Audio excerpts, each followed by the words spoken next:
আসসালামু আলাইকুম। আমন্ত্রণ জিটিভির সকালের সংবাদে আপনাদের সাথে আছি আমি মোহাম্মদ ইব্রাহিম।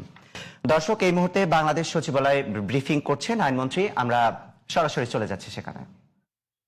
আমরা বিচারকদের কাছে আহ্বান জানিয়েছি, বিচার বিভাগের কাছে আমরা নিবেদন করেছি যে আপনারা অল্টারনেটিভ ডিসপিউট রেজুলেশনটা একটু এনকারেজ করেন, ট্রাইব্যুনাল মামলাগুলো সর্ট আউট করে সেখানে কিভাবে দ্রুততম সময়ের মধ্যে নিষ্পত্তি করা যায় সেই বিষয়ে আপনারা একটা ওয়ে আউট বের করেন। আমরা আমাদের জায়গা থেকে আইনি কাঠামোয় যদি কোনো সংশোধন আনতে হয় আমরা সেটা করতে প্রস্তুত আছি।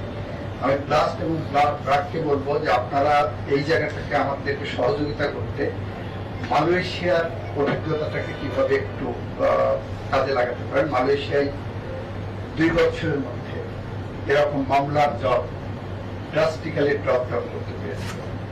তো সেটাও আমাদের অভিজ্ঞতা, আমরাও দেখছি, আপনারাও দেখেন। এর বাইরেও প্রতি জেলায়, যেটা আমাদের মহাপরিচালক বলেছেন, প্রতি জেলায় আমাদের যে লিগাল এইড কমিটি আছে সেই কমিটির সাথে আপনাদেরকে একটু অনবোর্ড করতে চাই। আমাদের এটা হলো যে মিডিয়েশন তো প্রি ট্রায়াল মামলা, প্রি ফাইলিং কেসে, পোস্ট ফাইলিং যেগুলো মামলা হয়ে আছে বা দীর্ঘদিন পেন্ডিং আছে, এই ধরনের মামলাতেও যদি মিডিয়েশনের কাছে জজ সাহেবরা পাঠায় আমাদের মিডিয়েশন কমিটির কাছে, লিগাল এইড কমিটির কাছে, সেই মামলাগুলো কিভাবে মিডিয়েট করে দেওয়া যায় আপনারা একটু ফিল্ড লেভেলে যদি সহযোগিতা করেন, সেখানেও আমরা এক্সিস্টিং মামলার সংখ্যা কমাতে পারবো। ইন অ্যাডিশন টু দ্যাট, মামলার জট কমানোর জন্য আপনাদের সুনির্দিষ্ট কোনো গবেষণা বা প্রস্তাব থাকলে সেখানে যদি আইনি কোনো সংশোধনী আনতে হয় সেই জায়গাটা আমাদেরকে সহযোগিতা করবেন। আমরা একটা আইন চিন্তা করছি। দেখেন, বাংলাদেশের সিভিল মামলার অধিকাংশই আছে সম্পত্তির বন্টন, সম্পত্তির হিসাব নিকাশ নিয়ে। আমাদের সম্পত্তি হস্তান্তর আইনে একটা পরিবর্তন আনার আমরা প্ল্যান করেছি। যেমন আমাদের মুসলিম আইনে হেবা হয়, হিন্দু আইনে উইল হচ্ছে, আমাদের মুসলিম আইনে ওয়াসিয়তনামা হচ্ছে। তো হেবা একজন বাবা মা যদি তার 2টা মেয়ে সন্তান আছে বা সন্তানরা আছে, হেবাটা যদি করে দেন সাথে সাথে বাবা মার হাতের থেকে সম্পত্তি চলে যাচ্ছে, বাবা মা শূন্য হয়ে যাচ্ছে, ওই ছেলে মেয়ের উপর নির্ভর করে ফেলছে। যদি ছেলে মেয়ে তাদেরকে না দেখে তাহলে কিন্তু বাবা মারা কিছু করার থাকে না, অসহায় হয়ে পড়ছে। আমরা বিকল্প হিসাবে হেবার পাশাপাশি আমাদের ট্রান্সফার অফ প্রপার্টি অ্যাক্টে একটা আইন আছে, সেই আইনটার নাম হলো, একটা ধারা আছে, সেটা হলো গিফটের ধারা। যে স্বাভাবিকভাবে হেবার বাইরেও যে কেউ গিফট করতে পারে, সেই গিফটের জায়গায় আমরা 1963 সালে পাকিস্তান সুপ্রিম কোর্টের একটা ডিসিশনকে রিলাই করে। দর্শক, সচিবালয় থেকে আইনমন্ত্রীর ব্রিফিং শুনছিলাম। এবার চলে যাচ্ছি অন্যান্য সংবাদে। আতঙ্কের আরেক নাম ভুতুড়ে বিদ্যুৎ বিল। চলতি মাসে অস্বাভাবিক বিল আসার অভিযোগ গ্রাহকদের। এদিকে গ্রাহকদের অভিযোগের পরও নিশ্চুপ ডিপিডিসি সহ বিদ্যুৎ সরবরাহকারী প্রতিষ্ঠানগুলো। এ বিষয়ে কনজিউমার অ্যাসোসিয়েশন অব বাংলাদেশ ক্যারের সভাপতি AHM শফিকুজ্জামান অযৌক্তিকভাবে বিদ্যুতের বিল বেশি আসার সমালোচনা করে বলেন, এ খাতে স্বচ্ছতা ও জবাবদিহিতা নিশ্চিত করতে হবে সংশ্লিষ্ট দেশ। বিস্তারিত আহমদ আনিকের রিপোর্টে। আমার এই মাসে বিল আসছে ৭৭৯০ টাকা। অতীতে কখনো এত বিল আসে নাই, কিভাবে বিল আসলো, এটা হলো আমার প্রশ্ন। রাজধানীর আজিমপুরে ডিপিডিসি অফিসে বিদ্যুৎ বিল দিতে এসে এভাবেই ক্ষোভ ঝাড়েন এই গ্রাহক। 1 মাস আগেও যিনি 1000 টাকা বিল দিয়েছেন, চলতি মাসে তা বেড়ে হয়েছে দ্বিগুণ বা তারও বেশি। ভুক্তভোগীরা জানান, ব্যবহার একই থাকার পরও কিভাবে এত বিদ্যুৎ বিল এলো তার হিসাব মিলাতে পারছেন না। অনেকে অভিযোগ করেও কোনো সমাধান পাচ্ছেন না, আবার কারো কমে যাচ্ছে বিল। ৯,০০০ টাকার মতো আসছে, এটা ঠিক করার মতো ৫,০০০ সামথিং আসছে। একই ইউজ করে বেশি আসছে। আমরা শুনেছি গভর্নমেন্ট বিল বাড়িয়েছে। গত মাসে ৫-৬ এরকম আসতো এর আগে থেকে, কিন্তু এই মাসে ১১,০০০, এই যে জরিমানা সহ এমন আসছে ১০,৬২০ টাকা আসছে। প্রিপেড গ্রাহকদেরও একই অভিযোগ, মিটারে রিচার্জ করা টাকা শেষ হয়ে যাচ্ছে নিমিষেই। এছাড়া নানা অজুহাতে বিভিন্ন চার্জ নেয়ার প্রতিবাদও করেন তারা। বিল তো এমন ভাবে কাটতেছে যে আগে টাকার তো ডাবল হয়ে যেতেছে। প্রতি মাসে 6% ব্যাট কাটে, যে টাকা ঢুকামো ওই টাকার উপর 6% ব্যাট কাটে। এখানে আমি টাকা ঢুকাই 30,000 টাকা, আমার টাকা মাত্র 28,700 টাকা। এই ভ্যাট, এই রেন্ট, এই ডিমান্ড চার্জ এইটা ওটা বাবদ কিন্তু আমাদের মানে অনেক টাকা চলে গেছে। অভিযোগ দিতে আসছি কিন্তু কোনো কাজ হচ্ছে না। ক্যামেরার সামনে কথা না বললেও ডিপিডিসির কর্মকর্তারা জানান জুনে বিদ্যুতের দাম বাড়ায় এসেছে বেশি বিল। এ বিষয়ে কনজিউমার অ্যাসোসিয়েশন অব বাংলাদেশ ক্যাবের সভাপতি বলেন, দাম বৃদ্ধির কারণে বিল বেশি আসার বিষয়টি যৌক্তিক নয়। ব্যবহার যদি না পারে তাহলে তো সে ওই স্ল্যাবে একটা স্ল্যাব থেকে সে উচ্চতর স্ল্যাবে যায়নি, তাহলে কি দাঁড়াচ্ছে যে এইখানে যে অতিরিক্ত যে বিদ্যুৎ বিল সেটা সর্বোচ্চ 20% বাড়তে পারে। সরকার বিদ্যুতের দাম বাড়িয়ে অ্যাডজাস্টের কথা বলেছে, কিন্তু আমার যেটা ধারণা যে এখানে আরও একটা মানে আপনি বলবো যে শুভঙ্করের ফাঁকি রয়েছে। সেই ফাঁকিটা কি, আপনারা দেখেন যে প্রিপেড মিটার, সে প্রিপেড মিটারে সেখানে আপনার মিটার চার্জ থেকে শুরু করে বিভিন্নভাবে কিন্তু আপনার ভোক্তাদের কনজিউমারদের পকেট কাটা হচ্ছে। গ্রাহকের অধিকার ক্ষুণ্ণ করে কারো পক্ষেই ভালো কিছু করা সম্ভব নয় বলেও জানান তিনি। জনগণ প্রতিটা পদে পদে তাকে কিন্তু তার পকেট কাটা হচ্ছে, এবং সেই পকেট কাটার ফলে যেটা হচ্ছে যে এর মধ্যে কিন্তু আস্তে আস্তে সেটা তাদের মধ্যে কিন্তু একটা ক্ষোভ তৈরি হওয়াটাই স্বাভাবিক। স্বচ্ছতা বা আমাদের সরকারি যারা দায়িত্বশীল তারা কিন্তু এই বিষয়ে যদি তাদের কোনো আপডেট থাকে এটা আসলে জনগণকে জানানো, এটা কিন্তু তাদের দায়িত্ব। এটা যদি না পালন করে তাহলে কিন্তু একটা সময় এই সরকার জনবিচ্ছিন্ন হয়ে যাওয়ার একটা সংখ্যা থাকে, এবং অতীতে আমরা সেটা দেখেছি। কয়েকদিন পর পর বিদ্যুতের দাম না বাড়িয়ে চুরি এবং অপচয় কমিয়ে আনার দাবি সচেতন নাগরিক সমাজের। আহমদ অনিক, জিটিভি নিউজ, ঢাকা। একটি জনবান্ধব, আধুনিক ও পেশাদার পুলিশ বাহিনী গড়ে তুলতে সততা, শৃঙ্খলা ও পেশাদারিত্বের কোনো বিকল্প নেই বলে মন্তব্য করেছেন ঢাকা রেঞ্জের DIG Mohammad Iqbal Hossain. Range reserve force Dhaka RRF এর বিশেষ কল্যাণ সভায় প্রধান অতিথির বক্তব্যে তিনি এসব কথা বলেন। অনুষ্ঠানে উপস্থিত পুলিশ কর্মকর্তা ও সদস্যদের উদ্দেশ্যে তিনি আরো বলেন, জনগণের সঙ্গে মানবিক ও সৌজন্যমূলক আচরণ, ঊর্ধ্বতন কর্তৃপক্ষের বৈধ নির্দেশনা যথাযথভাবে পালন, মাদকের বিরুদ্ধে জিরো টলারেন্স নীতি বাস্তবায়ন, অস্ত্র ও গোলাবারুদের নিরাপদ রক্ষণাবেক্ষণ, সরকারি সম্পদের সঠিক ব্যবহার নিশ্চিত করাই পুলিশের প্রধান কাজ। Range reserve force Dhaka RRF এর কমান্ড্যান্ট এবং অ্যাডিশনাল ডিআইজি রুমানা আক্তারের সভাপতিত্বে সে সময় উপস্থিত ছিলেন ঢাকা রেঞ্জ ডিআইজি কার্যালয়ের পুলিশ সুপার ও traffic management Mohammad Sulaiman, police super operations Shakila Sultana এবং RRF Dhaka deputy commandant Enamul Haque Sagar সহ অনেকে।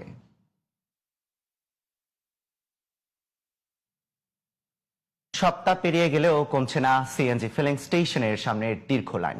কাঙ্ক্ষিত চাপ না থাকায় খালি কিংবা আংশিক সিলিন্ডার নিয়ে ফেরত হচ্ছে অনেক চালককেই। মহেশখালীর LNG টার্মিনালে ত্রুটির কারণে রাজধানীতে তৈরি হয়েছে তীব্র গ্যাস সংকট, আর এরই মারাত্মক প্রভাব পড়েছে রাজধানীর জ্বালানি খাত ও যাতায়াত ব্যবস্থায়।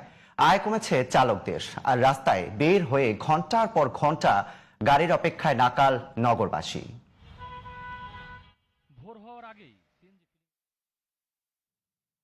দর্শক, গ্যাস সংকটের চিত্র জানাতে রাজধানীর ওদরে আশুলিয়া থেকে যুক্ত হচ্ছেন সহকর্মী শামীম হাসান সীমান্ত। সীমান্ত, আশুলিয়ার সিএনজি পাম্পগুলোতে গ্যাস সংকটের আজকের পরিস্থিতি কেমন জানাবেন আমাদের?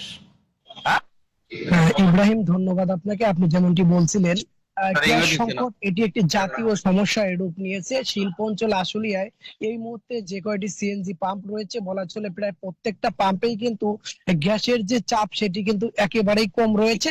আর গ্যাস না পাওয়ায় কিন্তু আমরা দেখেছি যে দূর দূরান্ত থেকে আসা যে সকল গাড়ির চালক রয়েছে, বিশেষ করে প্রাইভেট চালক রয়েছে, তারা কিন্তু হতাশ হয়ে ফিরে যাচ্ছেন। আমি এই মুহূর্তে যে সিএনজি স্টেশনে দাঁড়িয়ে আছি, এটি নবীনগর সিএনজি স্টেশন।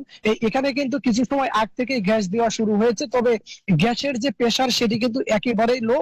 আমরা কথা বলেছি পাম্প কর্তৃপক্ষের সাথে, তারা আমাদেরকে জানিয়েছেন বিশেষ করে গ্যাস না থাকার কারণে, গ্যাসের চাপ কম হওয়ার কারণে পরিবহন চালক যারা রয়েছে তাদের মধ্যে এক ধরনের হতাশা কাজ করছে, এমনটি কিন্তু আমরা দেখেছি। পাশাপাশি পরিবহন চালকরা কিন্তু আমাদেরকে জানাচ্ছিলেন তাদের সমস্যার কথা। গ্যাস না থাকায় অনেকেই কিন্তু গাড়ি তারা গ্যারেজ থেকে বের করছেন না, গ্যারেজেই গাড়ি রেখে দিচ্ছেন, অনেকের গাড়ি রাস্তায় বন্ধ হয়ে আছে, এমন কথাও কিন্তু তারা জানাচ্ছিলেন। মাঝে মধ্যে গ্যাস আসলেও তার চাপ কিন্তু খুবই কম থাকায় কিন্তু সকলেই হতাশ।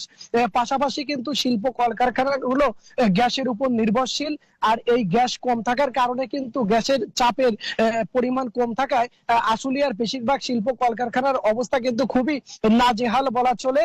এছাড়া বাসাবাড়ির গ্যাসেরও কিন্তু একই চিত্র আমরা লক্ষ্য করেছি। তো সবকিছু মিলে বলা চলে আশুলিয়ার যে কয়টি সিএনজি স্টেশন আছে প্রায় প্রত্যেকটা স্টেশনে এই মুহূর্তে গ্যাসের চাপ কিন্তু একেবারেই কম রয়েছে।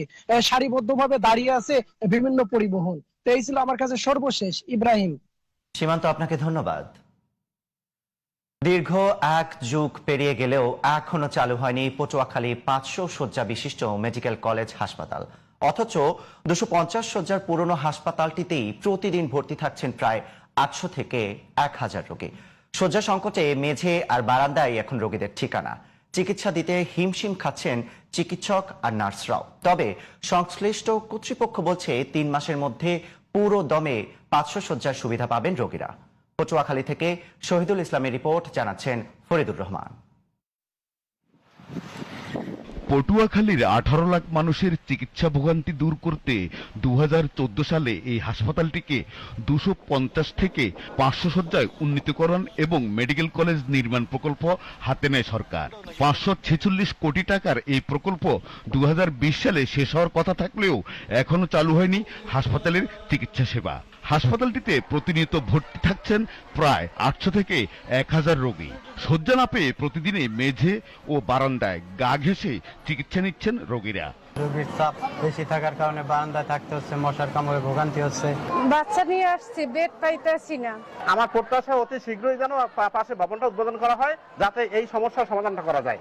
এত রোগীর চাপ সামলাতে গিয়ে প্রতিনিয়ত হিমশিম খাচ্ছেন চিকিৎসক ও সেবিকারা। এক বেডে 4 জন 5 জনও থাকে। আপনি যে মেডিসিন ওয়ার্ডে আসছেন, দেখতেছেন আপনারা রোগীদের কষ্ট হচ্ছে, আমাদেরও কষ্ট হচ্ছে। এখন আমাদের লোকবল যেটা আছে 250 বেডের, সেই লোকবলই নেই। বাড়তি বাচ্চা দেয়া, এতে দেখা যায় এক এক বাচ্চার ইনফেকশন আরেক বাচ্চার ভিতরে চলে যাচ্ছে, ক্রস ইনফেকশন গুলো হচ্ছে, বাচ্চাগুলো সুস্থ হতে দেরি হচ্ছে।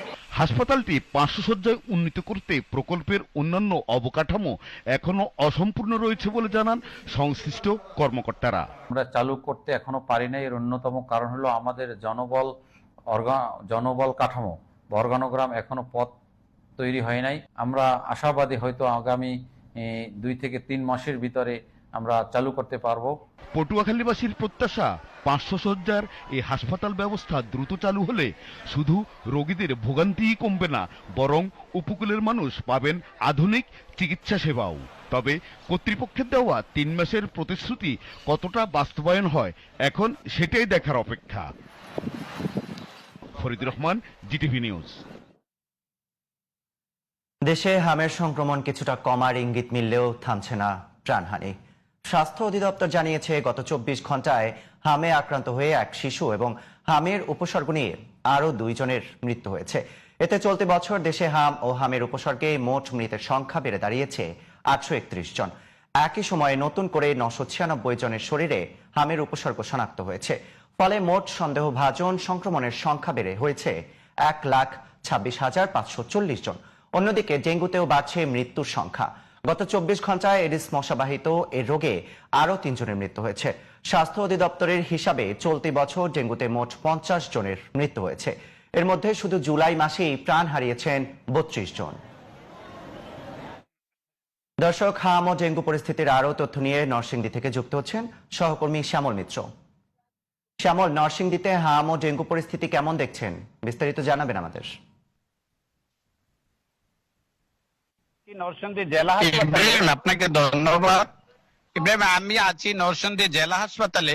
এই হাসপাতালে তত্ত্বাবধায়ক ডক্টর মিজানুর রহমানের সাহেবের সাথে কথা বলেছে। তিনি আমাকে জানিয়েছে এই নরসিংদী জেলা হাসপাতালে সন্দেহজনক হামের রোগীর সংখ্যা 12 জন এবং ডেঙ্গু রোগীর সংখ্যা 6 জন চিকিৎসা নিচ্ছে। পাশাপাশি এই জেলাতে আজকে মোট সন্দেহজনক 28 জন ডেঙ্গু রোগী চিকিৎসা নিচ্ছে এবং 28 জন সন্দেহজনক হাম রোগী চিকিৎসা নিচ্ছে এবং 22 জন ডেঙ্গু রোগী চিকিৎসা নিচ্ছে।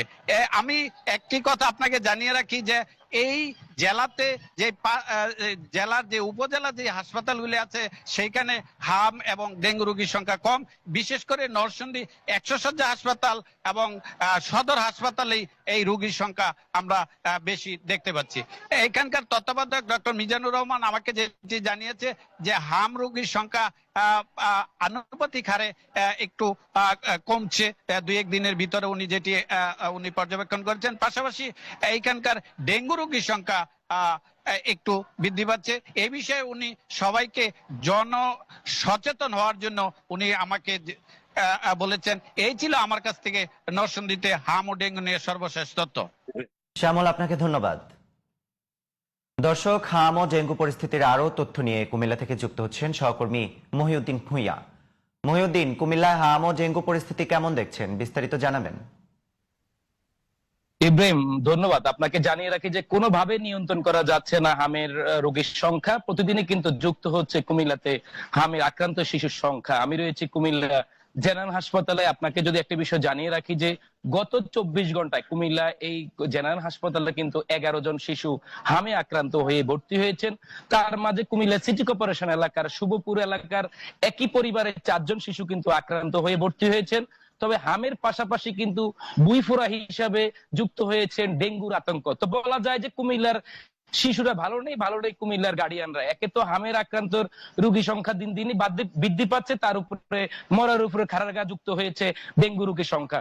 আমি যদি আমার ক্যামেরার পিছনে একটু চিত্র দেখানোর চেষ্টা করব যে কুমিল্লার সিটি কর্পোরেশন এলাকার যে শুভপুর এলাকা, সেই শুভপুর থেকে কিন্তু একই পরিবারের 4 জন শিশু আক্রান্ত হয়ে এই কুমিল্লা জেনারেল হাসপাতালে ভর্তি হয়েছেন।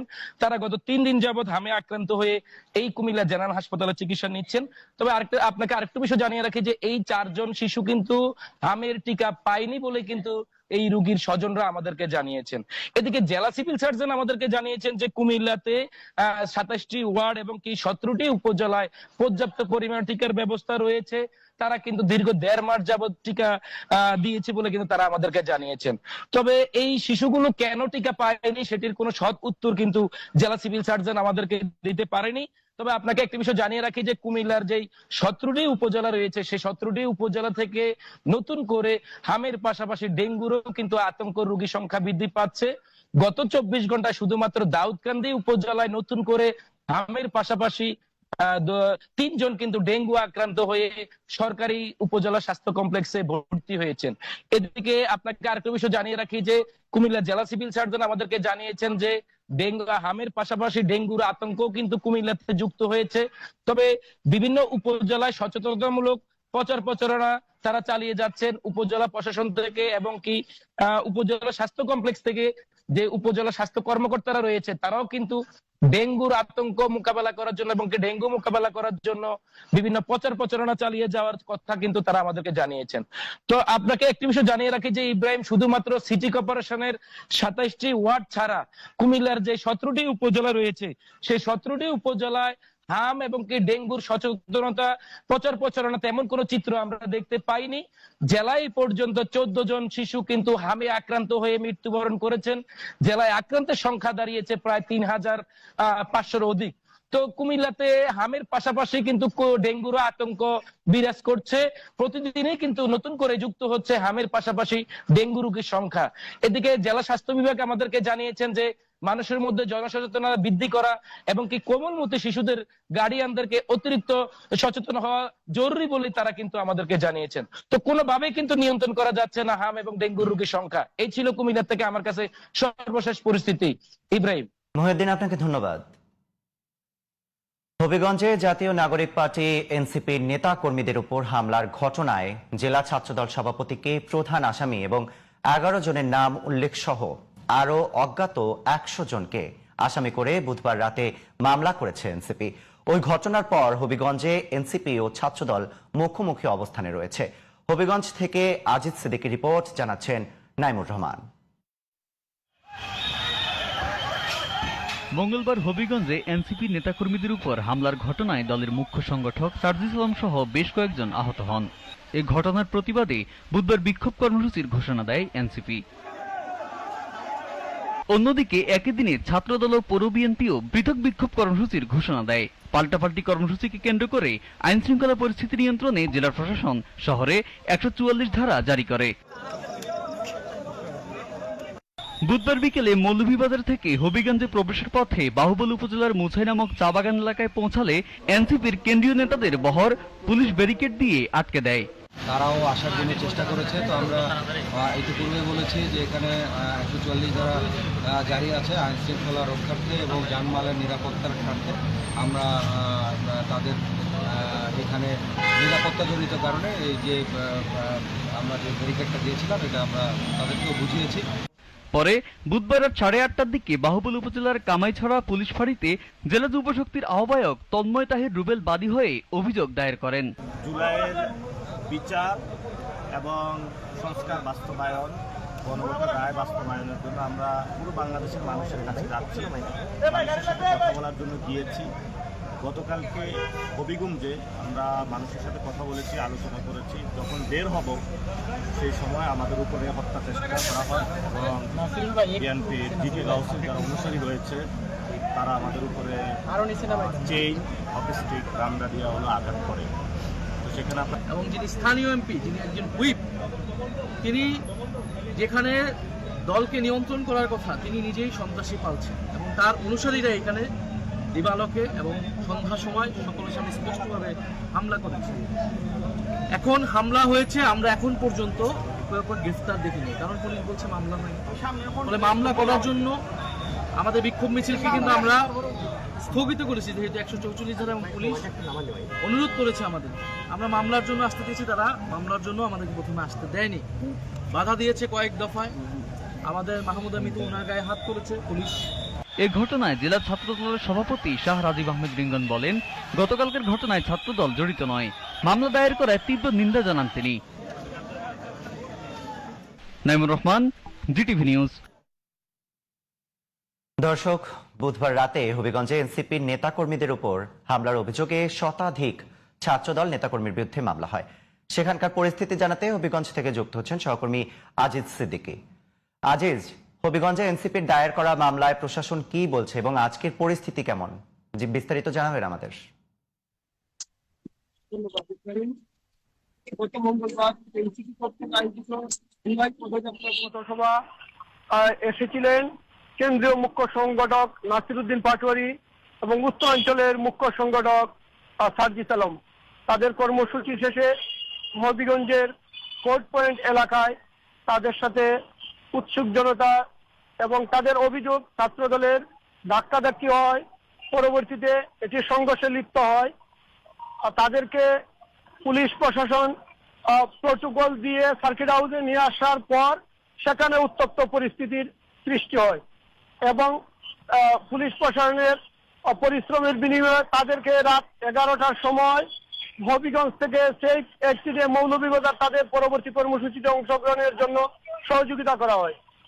এর পরের দিন গতকাল তারা হবিগঞ্জে এসে আবারও প্রোগ্রাম করবে ঘোষণা দেওয়ার সাথে সাথেই হবিগঞ্জ জেলা ছাত্রদল, যুবদল তারাও তাদের কর্মসূচির আহ্বান করে। এতে হবিগঞ্জ জেলা প্রশাসন 144 ধারা জারি করে। এতে শহরের পরিস্থিতি অত্যন্ত খারাপের দিকে যাচ্ছে।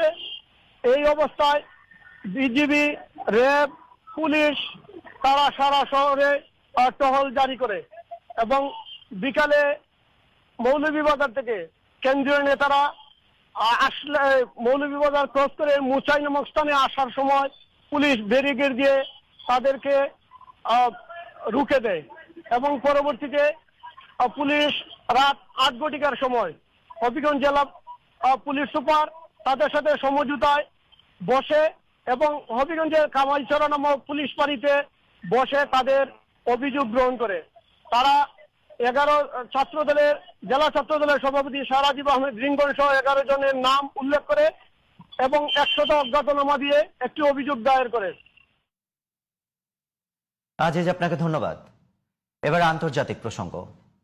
জর্ডানের মার্কিন সামরিক বাহিনীর ওপর আক্রমণের জবাবে এবার ইরানকে খুব শক্ত আঘাত হানার হুঁশিয়ারি দিয়েছেন মার্কিন প্রেসিডেন্ট ডোনাল্ড ট্রাম্প। বুধবার হোয়াইট হাউসে সাংবাদিকদের সঙ্গে আলাপকালে এই হুঁশিয়ারি দেন তিনি। ট্রাম্প আরও বলেন, ভবিষ্যতে কোনো সমঝোতায় পৌঁছানো সম্ভব কিনা তা সময় বলে দেবে, তবে এর আগেই এই কঠোর সামরিক জবাব দেওয়া হবে।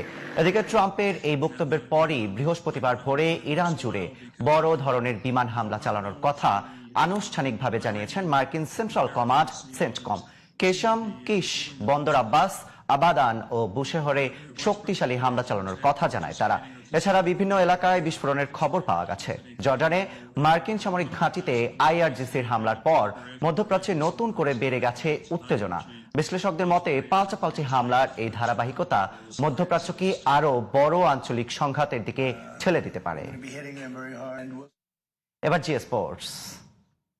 3 অধিনায়ক তত্ত্ব থেকে বেরিয়ে এসে লাল ও সাদা বলের 2 ফরম্যাটে 2 ভিন্ন অধিনায়কের যুগে পা দিল বাংলাদেশ ক্রিকেট দল। 50 ওভারের ম্যাচে টাইগারদের গুরু দায়িত্ব পালন করবেন লিটন কুমার দাস, আর সহ অধিনায়কের দায়িত্ব গেছে তৌহিদ হৃদয়ের কাঁধে। এছাড়াও বোর্ডের ভাবনায় রয়েছে ক্রিকেটারদের সুযোগ সুবিধা বৃদ্ধির পাশাপাশি মেডিকেল টিম ঢেলে সাজানো। মাহাদি আরমানের রিপোর্টে বিস্তারিত। Liton Das will be the white ball captain. The vice captain of the white ball will be Tauhid Hridoy. অবশেষে গুঞ্জনই সত্য হলো, হাত বদল হলো বাংলাদেশ ওয়ানডে ক্রিকেট দলের অধিনায়কত্বের। 2027 বিশ্বকাপ পর্যন্ত সাদা বলের ক্রিকেটে লিটনেই ভরসা খুঁজছে বিসিবি, যেখানে এলকেডির ডেপুটি হিসেবে দায়িত্ব সামলাবেন তৌহিদ হৃদয়।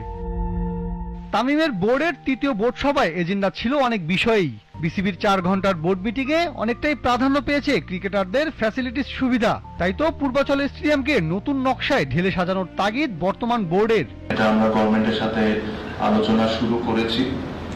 আমরা ফর্মালি আরো যে স্টেপগুলো নেওয়ার দরকার আমাদের সাথে কথা বলে স্টেডিয়ামকে আমরা কত তাড়াতাড়ি ফান্ডিংটা সিকিউর করে আমরা আগাইতে পারি এটা নিয়ে আমরা আলোচনা করব। আমাদের বোর্ডকে অনেক সময় জাজ করা হয় খেলা জিতা হারা এসব নিয়ে, অবশ্যই ক্রিকেট বোর্ডের একটা পার্টের এই দায়িত্ব, কিন্তু যদি আমি বা আমার বোর্ড একটা সিরিজ জিতাতে বা একটা সিরিজ হারাতে যদি কনসেন্ট্রেট করতে থাকি, ঠিক লাস্ট যত বছরে যে ফ্যাসিলিটিস গুলো হয়ে যাওয়ার কথা ছিল ওটা হয়নি, because probably the thinking was towards winning and losing no.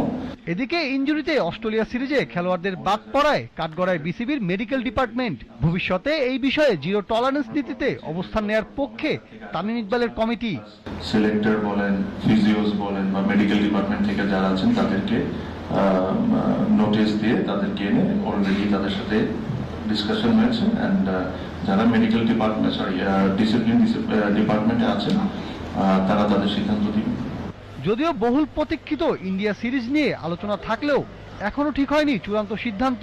আমার সাথে যে আলোচনা এখন পর্যন্ত হয়েছে খুব পজিটিভ আলোচনা হয়েছে, and then they have to also make a decision. I'm sure